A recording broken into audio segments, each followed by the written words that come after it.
predavanju Moć azotofiksacije puno govorim o grašku. Na istom predavanju sam vam ukazala na činjenicu da je grašak jestiv čitavim svojim biljnim telom. Dakle, jestivo je stablo, list, cvet i plod. Što se ploda tiče, većina vas uzgaja grašak zbog zrna, a kada želite da jedete mahune graška, onda kupujete posebnu sortu koja se zove šećerac. Na istom predavanju sam pričala o sortnim turnusima, zapravo grašak ne podnosi visoke temperature i postoji rok do kada ga sejemo zbog zrna.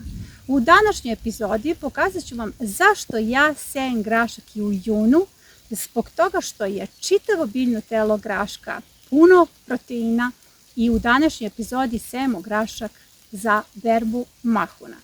Kao što berete mahune niskih boranija ili visokih boranija, tako možete da berete mahune graška. Na istom predavanju sam vam ukazala na 4 sorte. Čudo Amerike, mali provansalac, čudo Kelvedona i telefon i sve sorte se nalaze upravo u ovoj bašti. U mojoj bašti je prisutno mnogo turnusa graška i svako od vas ko je pratio program Trag biljke sada ima makar 4 sortna turnusa. O tome je bilo puno reči u epizodama i na čitavom jednom predavanju koje se zove Moć azotofiksacije. Samo da vas podsjetim, grašak se seje početkom marta, u pitanju je prolećna kultura koja baš ne podnosi visoke temperature i zato sejemo sortne turnuse da bismo došli do zrna. Svuda u rano prolećnoj zoni nalazi se grašak. Grašak sam posejala na čak 19 gredica. Rano prolećna zona, puno graška i grašak je nekim čudom završio i ovde. Sa ove strane uopšte nema graška, to je zato što su u mojoj bašti podeljene zone. Rano prolećna zona, treva, zalivanje i moje kretanje upravo u toj zoni kada je potrebno. Ono što smo sejali ove sezone su 4 sorte graška, čudo Amerike, mali provansalac, čudo Kelvedona i telefon kao visoka sorta. Vidite ovdje sa strane je čudo Amerike, posejan sa obe strane, unutra su tikvice, to je taj model koji ste pratili u jednoj od epizoda i ja ovdje nisam podigla nosače za grašak, već sam grašak ostavila sa strane, dakle samo sam ga oborila po stazi i na ovim stazama uopšte ne uklanjam travu kako bi držala grašak. Zašto to radim? Zato što iza graška kao smena kulture ide raziluk i kupusarice, dakle niske kulture.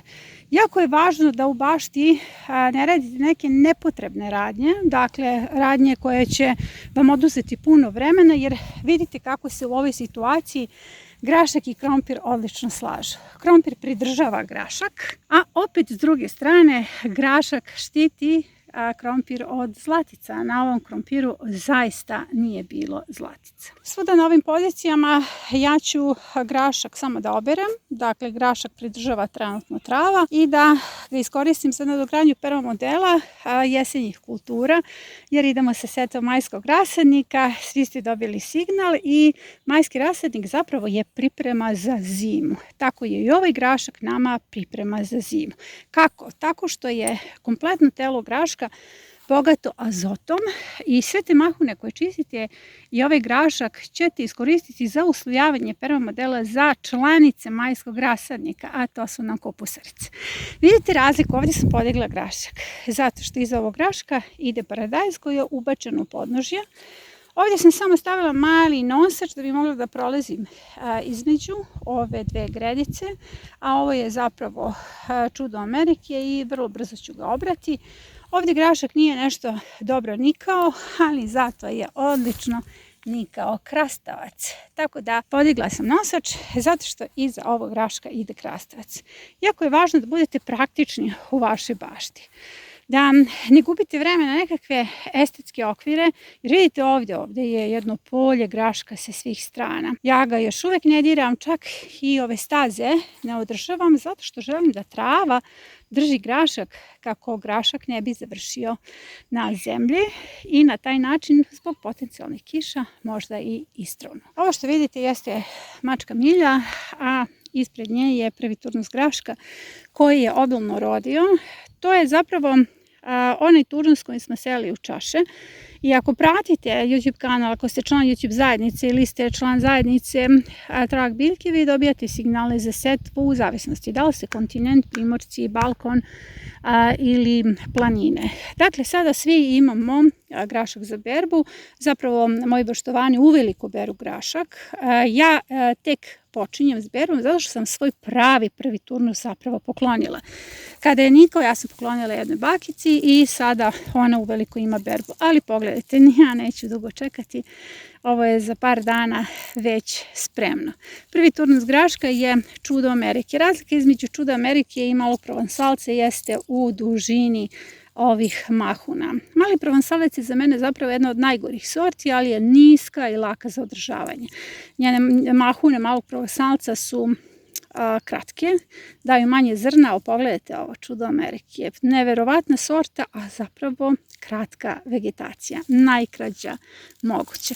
Tako da ću ovaj grašak uskoro da oberem, ali sada ću vam pokazati kako ja zapravo jedem grašak. Sezona je vrlo teška, 45 dana pod kišom, tako da ja želim da čestitam svim poljoprivrednicima na izdržljivosti.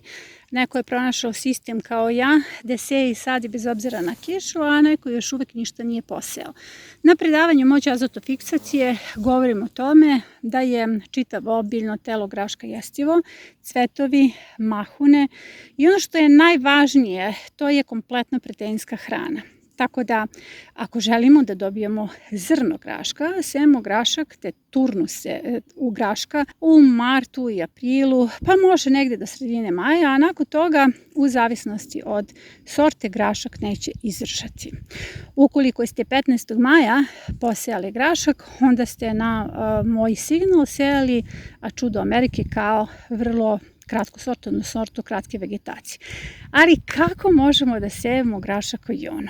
Sejemo ga tako što ga jedemo kao šećerac. Ja sam dugo mislila da se grašak može jesti samo kao zrno ili kao šećerac ako kupite sortu koja je šećerac, ali to zapravo nije tačno. Možete svaki grašak da posejete kao šećerac i ono što je fantastično kod graška, posebno onih koji su u sistemu raw fooda, dakle sirove hrane, možete da sejete grašak u kontinuitetu. Samo što u ovom slučaju nećete dobiti zrno, nego ćete dobiti mahune.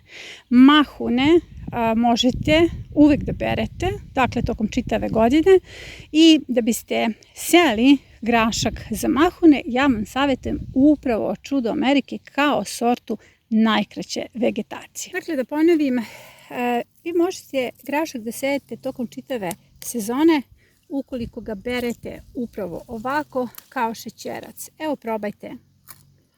Divan, hrskav, sladak. Dakle, ta priča da morate da imate posebnu sortu da biste uopšte mogli da jedete šećerac nije tačno.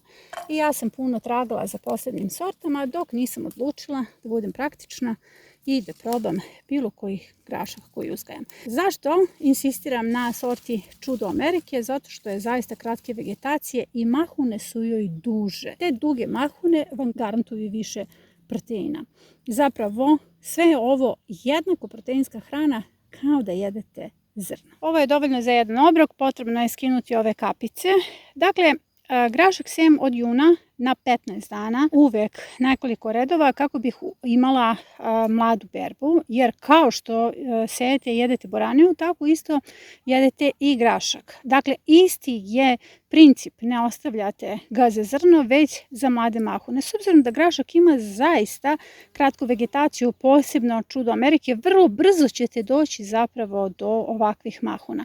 Koja je prednost ovih mahuna? S obzirom da su proteinska hrana, možete ih stavljati u smuti i mjesto da kupujete one veštačke proteine, možete imati prirodni protein, dakle sirovo samo stavite u smuti, ovsjeno mleko koje se pravi tako što stavite 200 grama ovsjenih pahulja, 600 ml vode, stavite da ostoji, umutite, dodate jednu šaku graška i na taj način ste zaista dobili jedno full proteinski napitak. Ja ću ovo sada da skuvam sa malim mrkvicama koje sam izvadila, jer već mogu da vadim mrkve u tunelima i imat ću zaista divno varivo za obrok danas.